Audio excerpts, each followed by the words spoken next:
मित्रों नमस्कार। आज मैं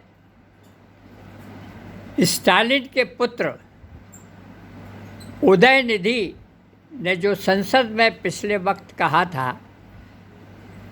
कि सनातन एक बीमारी है, इसे जड़ से ख़त्म कर देना चाहिए। और अभी फ़िलहाल जब विजय जोसेफ ने तमिलनाडु में मुख्यमंत्री की शपथ ली, उसमें भी उसने यही कहा कि सनातन को जड़ से ख़त्म कर देना चाहिए। अब मैं उसको ये बताना चाहता हूँ कि सनातन जो धर्म है, ये वैसा धर्म नहीं है जो आपका क्रिश्चियनिटी है या इस्लाम है या बौद्धिज्म है। एक ये विस्तृत आपकी एक कार्यशैली है। अब मैं आपको ये बताना चाहूँगा कि आज से 2000 साल पहले जब क्रिश्चियन के जन्मदाता यानी क्रिश्चियनिटी के जन्मदाता ईसा मसीह ने जब रोमन्स लोगों को चैलेंज किया, उनकी शक्ति को चैलेंज किया कि आपकी शक्ति कुछ नहीं है, ये तो ऊपर वाले गॉड की शक्ति सबसे ऊपर है, तो रोमन्स ने उन्हें सूली पर चढ़ा दिया। तो क्यों? क्योंकि रोमन्स तो शक्ति में विश्वास करते थे। अब मुझे ये समझ में नहीं आता कि आज की इस वैज्ञानिक दुनिया में जब हम अल्लाह कहते हैं, भगवान कहते हैं, गॉड कहते हैं, तो ये टू बी है, मतलब इन्हें कुछ ना कुछ होना चाहिए। या तो उनके 50-100 हाथ पैर होना चाहिए, 100 आँखें होना चाहिए, अल्लाह गॉड उसकी जिसने इस दुनिया को रचा है। तो ये तो आपकी 2000-3000 पहले की एक लोगों की कल्पना मात्र है। लेकिन आज के वैज्ञानिक युग में आप किसी भी कार्यशैली को, किसी भी उपासना को आप गलत नहीं ठहरा सकते। आप चर्च में जाते हैं, क्रॉस करते हैं इतवार के दिन और प्रभु यीशु का नाम लेते हैं, आपकी श्रद्धा है। और मुस्लिम जो है नमाज़ पढ़ने के लिए मस्जिद में जाता है और उसे ये एहसास होता है कि भाई उसने अल्लाह की प्रार्थना की। और हिंदू जो है वो मंदिरों में जाता है, उसके हज़ारों मंदिर बने हुए हैं और उसमें भी जा कर के वो भगवान या ईश्वर की प्रार्थना करते हैं। लेकिन हिंदुओं में एक फ़र्क है, हिंदू में व्यक्त और अव्यक्त। अव्यक्त कौन है? भगवान है, जिसको हम देख नहीं सकते, ईश्वर है। और व्यक्त क्या है?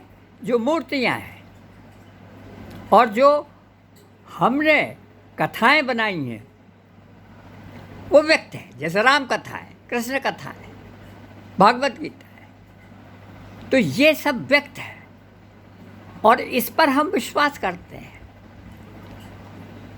लेकिन आपका इस्लाम जो है वो तो केवल अल्लाह में विश्वास करता है कि भाई तो ऊपर अल्लाह है। क्योंकि अरब में दिन भर गर्मी भयंकर पड़ती है, रात को शीतलता होती है और 15 दिन के लिए जब चाँद आकाश में प्रकट होता है तो वहाँ के लोग सोचते हैं कि ये अल्लाह ईश्वर का निशानी है जो हमें दी गई है और हमें इस चाँद की पूजा करना चाहिए, आराधना करना चाहिए। तो ये तो अपनी अपनी कल्पनाशील है। लेकिन आज के वैज्ञानिक जगत में सब पुरानी जितनी भी कल्पनाएं धार्मिक हैं उनको सिरे से आखिर तक नकार दिया गया है। आज भी जिन मदरसों में बच्चों का ब्रेन वॉश किया जाता है कि जो इस्लाम में विश्वास नहीं करता वो काफिर है, उसे मार देना चाहिए, और जो मारेगा उसको जन्नत मिलेगी, उसको 72 हूरें मिलेंगी। तो जब ये जड़ में समा जाती है बात, तो फिर युद्ध शुरू हो जाते हैं। जैसे अभी आपने ईरान और इज़राइल का युद्ध देखा। तो ये जो पुरानी कल्पनाएं हैं, इस पर हम विश्वास करते, लड़ते, झगड़ते हैं। अब मैं विषय पर आता हूँ। उदयनिधि। उदयनिधि एक संस्कृत शब्द है। उदय का मतलब होता है सूर्य, और निधि क्या है? सूर्य की निधि क्या है? पृथ्वी है। अगर सूर्य नहीं है तो पृथ्वी भी नहीं है।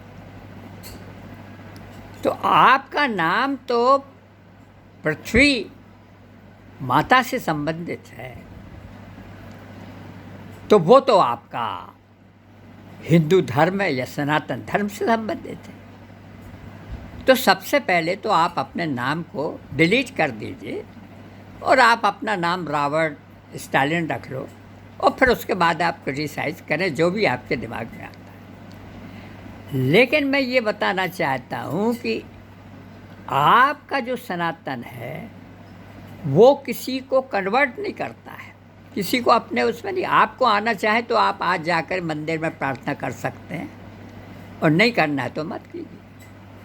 लेकिन आपके चर्च में जब तक आप उसको दीक्षित नहीं करोगे तब तक आप उसको अलाउ नहीं करोगे। वैसे इस्लाम में भी है। तो ये कंसर्वेटिव है, जबकि हिंदू धर्म व्यापक है, यानी हर चीज़ में उसके भगवान दिखता है। चींटी से लेकर पहाड़, नदी, पेड़ पौधे, पत्ते, वृक्ष, जानवर सब उसके हैं। जो शिव की कल्पना हम करते हैं वो शिव जो है प्रतीक है पूरे आपका पर्वतों का, झाड़ों का, झाड़ियों का, उनके जटा से जो गंगा निकलती है आपके हाथी, घोड़े, सभी पर को हम एक रूप देते हैं शिव। ये हमारा वैज्ञानिक दृष्टिकोण है। हम गंगा को पवित्र क्यों मानते हैं? क्योंकि पवित्र इसलिए मानते हैं ये गंगा को क्योंकि वो हमें पानी देती है, हमारी सिंचाई करती है, हमें अन्न के लिए उपयोगी है। हम गंगा या सभी नदियों को हम पवित्र मानते हैं। हम पत्थरों की पूजा करते हैं, तो पत्थर क्या है? पत्थर भी एक कण है, एटम है, जिससे कि सारी ब्रह्मांड का निर्माण हुआ है। आज हम भले ही हम कितने मुसलमान हों या हिंदू हों या क्रिश्चियन हों या बौद्ध हों, जन्म सभी लेते हैं, सभी आदमी हैं और सभी की भाषाएं हैं। लेकिन जब आप मरते हैं तो सब मिट्टी में मिलते हैं, चाहे आपको दफन किया जाए चाहे जलाया जाए, कोई ऊपर नहीं जाता। तो आपका जो सनातन है उसमें हमने पहले, आज से मुग़लों के पहले तो जो स्त्री है, महिला है, उसको हमने देवी माना। लेकिन मुग़लों का असर ये हुआ सनातन में कि यहाँ स्त्री को भी वैसा ही माना गया जैसा कि इस्लाम में माना। यहाँ भी स्त्री को कन्यादान, मतलब जब उसकी शादी होती तो उसको दान किया जाता है, यानी उसका आपके पिता से संबंध ख़त्म हो जाता है। तो ये कुप्रथाएँ हैं। तो ये कुप्रथाओं से हिंदू जो सनातन धर्म है उसको हानि होती है, उसकी आलोचना होती है। अब ये बात मुसलमानों में भी यही है कि आप बुर्का पहनिए, हिजाब पहनिए, कहीं नहीं निकलिए। तो आज देखिए कि औरत जो है आपको आदमी से भी बढ़ चढ़ कर काम दिखा रही है, चाहे प्रशासनिक हो, राजनीतिक हो, वैज्ञानिक हो, हर क्षेत्र में औरतें जो है सर्वोपरि हो रही हैं। औरत जन्म भी देती है, बच्चों को पालती भी है, और उसका दिमाग भी आदमी से कम नहीं है। तो आज ये जो हमारा वैज्ञानिक जीवन है और जो सनातन है, सनातन तो वसुधैव कुटुंबकम, सबको में भगवान देखता है, सब में राजा राम का आदर्श देखता है। लेकिन आपके क्रिश्चियनिटी और इस्लाम में नहीं देखता। ये तो केवल एक भावनात्मक अल्लाह में ही देखता है। आप जिस धरती पर इस्लाम लोग 5 बार नमाज पढ़ते हैं, उस पर मत्था टेकते हैं, उसका सर में घूमना पड़ जाता है, उसी धरती ने आपके मध्य पूर्व के जितने अरब कंट्रीज उसको पेट्रोल और गैस से माला माल कर दिया, उसी धरती ने। लेकिन आप भारत, आप माता नहीं कहते उसको। तो ये तो अपनी अपनी एक दकियानूसी सोच है। लेकिन सनातन में ऐसा नहीं है। सनातन उदार है। आप आइए और आप भगवान को प्रार्थना भी कीजिए, और अगर नहीं करना है तो मत कीजिए। लेकिन इस्लाम और क्रिश्चियनिटी में ऐसा नहीं है। इनमें एक राजनीतिक दृष्टिकोण है कि हम जितने लोगों को क्रिश्चियनिटी में दाखिल करेंगे, हम जितने लोगों को इस्लाम में दाखिल करेंगे, तो हमारा कुनबा बढ़ेगा। तो ये सब सोचें जो हैं राजनीतिक, इनसे क्या होता है कि आज विश्व में युद्ध होते हैं। लेकिन लोग ये नहीं सोचते कि आप जब मान लीजिए पूरा विश्व इस्लामिस्ट हो जाए, या पूरा विश्व जो है क्रिश्चियनिटी में आ जाए, तो क्या आप में एक दूसरे की आलोचना नहीं करेंगे, एक दूसरे से झगड़ा नहीं करेंगे, आप एक दूसरे का कत्ल नहीं करेंगे।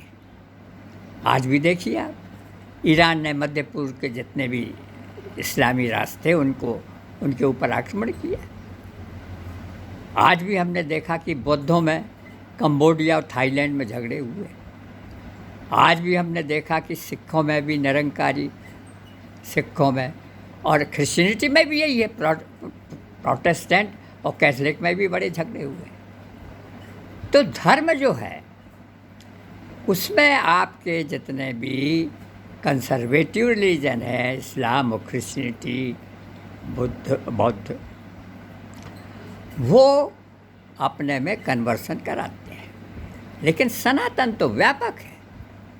आप पत्थर की पूजा करें, आप पत्तों की पूजा करें, आप तुलसी की पूजा कर रहे हैं, आप गऊ की पूजा कर रहे हैं, आप शेर की पूजा कर रहे हैं, आप जो दुर्गा जी शेर के ऊपर बैठी हैं, आपके विष्णु भगवान जिनको विष्णु कहते हैं वो नाग पे बैठे हुए हैं। तो ये कल्पनात्मक आपका जो दृष्टिकोण है सनातन का, इस सब चीज़ों में भगवान है, और उसको हमने नाटकीयता के तरीके से प्रस्तुत किया है।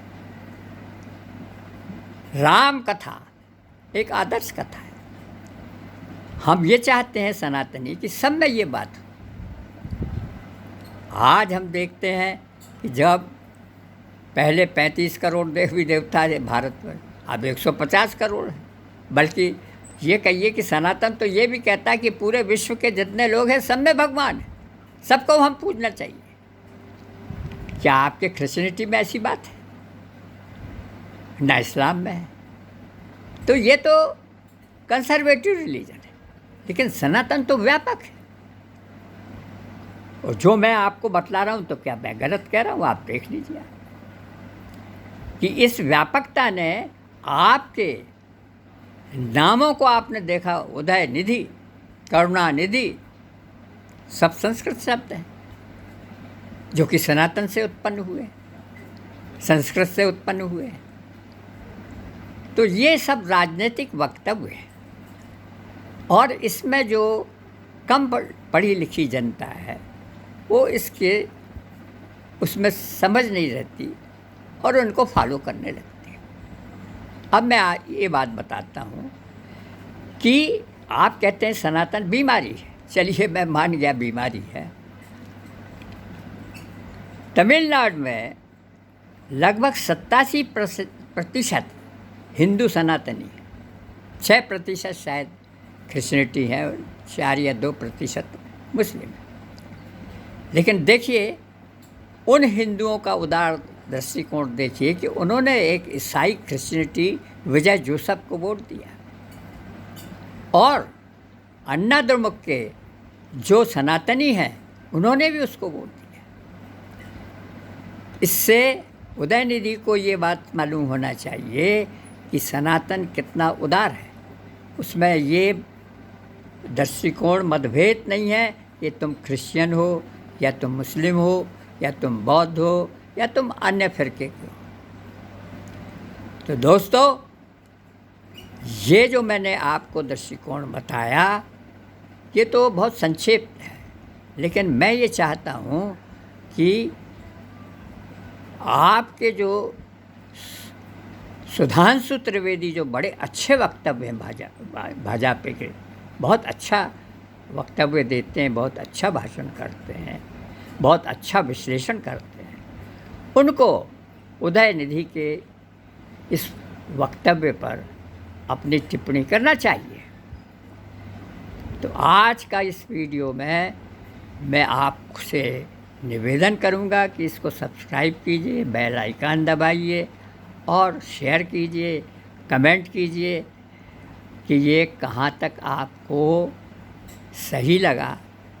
उसके लिए मैं आपका धन्यवाद प्रेषित करता हूँ। और आप अगर कुछ आर्थिक मदद देना चाहते हैं तो आप दे सकते हैं। मैं आपका पुनः धन्यवाद करता हूँ। जय हिंद, वंदे मातरम।